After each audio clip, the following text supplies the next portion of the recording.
Assalamualaikum warahmatullahi wabarakatuh. Perkenalkan, nama saya Nurleli dengan NIM L02123138.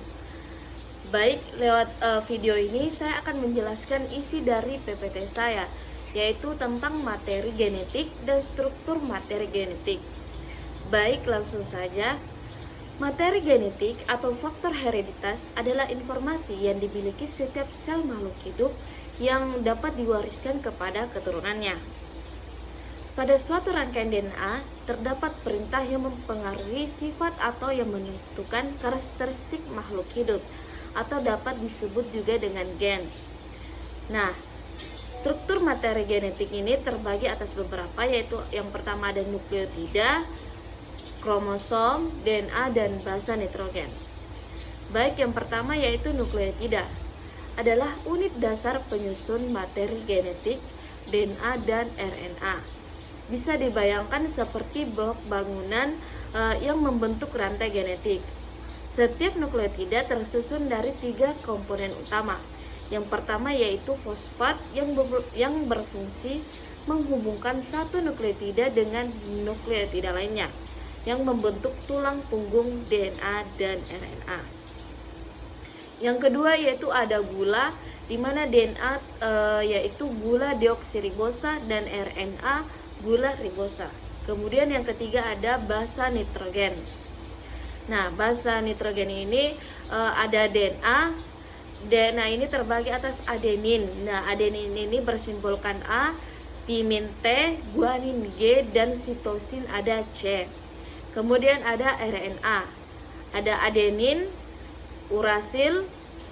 Urasilnya itu dilambangkan dengan U, di mana urasil tidak terdapat pada DNA. Kemudian ada guanin dan sitosin. Nah, fungsi nukleotida sendiri ini yaitu menyimpan informasi genetik melalui urutan basa nitrogen, berperan dalam transfer energi seluler, contohnya seperti ATP, yang berfungsi sebagai sinyal dalam beberapa reaksi biokimia. Kemudian slide selanjutnya yaitu kromosom. Nah, kromosom adalah struktur berbentuk batang yang terdapat di dalam inti sel atau nukleus dan tersusun dari DNA dan protein utama. Nah, kromosom sendiri ini berfungsi menyimpan dan mengatur materi genetik agar dapat diturunkan ke generasi berikutnya. Adapun jenis kromosom yaitu autosom atau kromosom non-seks. Nah, yaitu menentukan sifat-sifat tubuh selain jenis kelamin. Yang dimana pada manusia itu terdapat 22 pasang.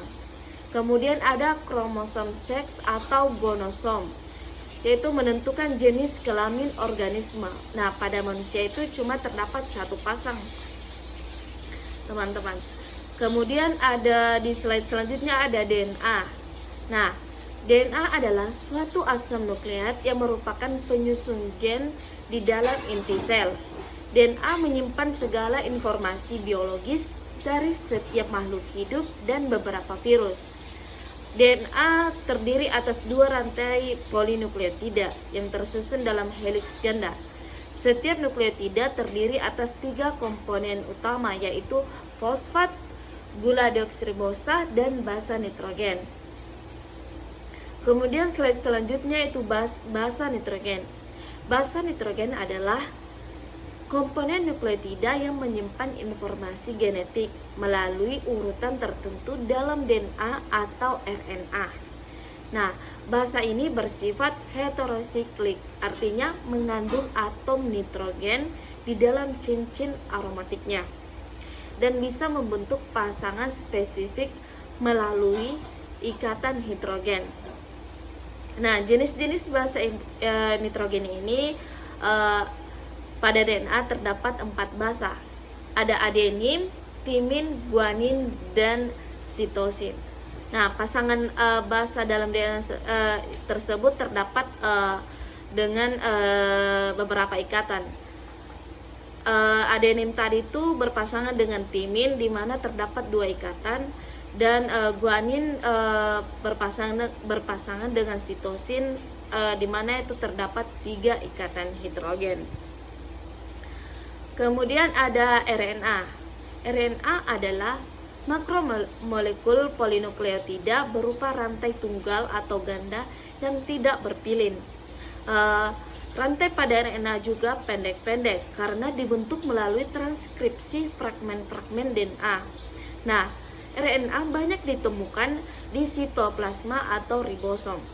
RNA tersusun dari banyak ribonukleotida, di mana setiap ribonukleotida terdiri atas 3 komponen, yaitu fosfat, gula ribosa, dan basa nitrogen. Nah, kemudian ada struktur RNA. Dapat kita lihat bentuknya itu umumnya untai tunggal atau single strand, berbeda dengan DNA yang untainya ganda. Kemudian penyusunnya itu ada nukleotida yang terdiri dari gula ribosa, bukan deoksiribosa yang seperti yang kita dapatkan pada DNA. Kemudian ada fosfat dan basa nitrogen. Nah, seperti yang dijelaskan tadi, basa nitrogen itu ada adenin yang bersimbolkan A, urasil bersimbolkan U, guanin, G, sitosin C. Beda dengan DNA yang timin diganti oleh urasil atau bersimbolkan U. Kemudian di slide selanjutnya yaitu perbedaan RNA dan DNA. Secara aspek DNA yaitu deoxyribonucleic acid, sedangkan RNA yaitu ribonucleic acid. Secara bentuknya itu kalau DNA itu untai ganda atau double helix, sedangkan RNA itu umumnya untai atau tunggal. Gula penyusunnya itu kalau DNA itu deoksiribosa tanpa satu atom atau 0 pada karbon 2. Sedangkan pada RNA itu ribosa ada 1 atom atau 0 tambahan pada karbon 2. Kemudian basa nitrogennya itu pada DNA itu ada adenin yang bersimbolkan A, timin T, guanin G, dan sitosin C. Sedangkan RNA itu adenin A dan urasil. Nah, urasil ini tidak terdapat pada DNA. Kemudian ada guanin dan sitosin. Kemudian lokasinya utamanya itu kalau DNA itu terdapat pada inti sel atau nukleus, sebagian pada mitokondria dan kloroplas. Sedangkan RNA yaitu terdapat di inti sel dan sitoplasma atau ribosom. Kemudian fungsi utamanya itu kalau DNA itu penyimpanan informasi genetiknya jangka panjang, sedangkan RNA itu membawa, menerjemahkan, dan membantu ekspresi informasi genetik. Secara stabilitas, DNA itu sangat stabil karena struktur heliksnya itu ganda, sedangkan pada DNA itu kurang stabil karena mudah terurai.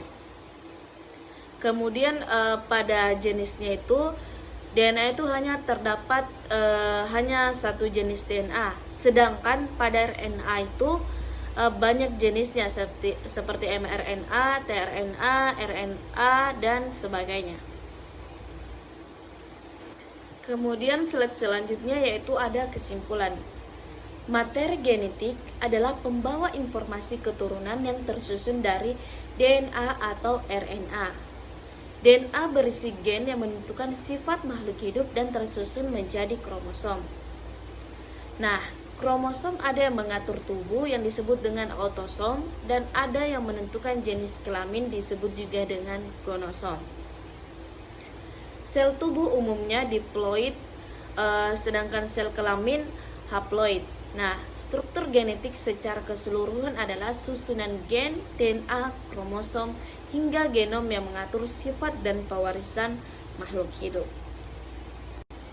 Baik, terima kasih. Itulah tadi yang dapat saya sampaikan mengenai materi genetik dan struktur materi genetik.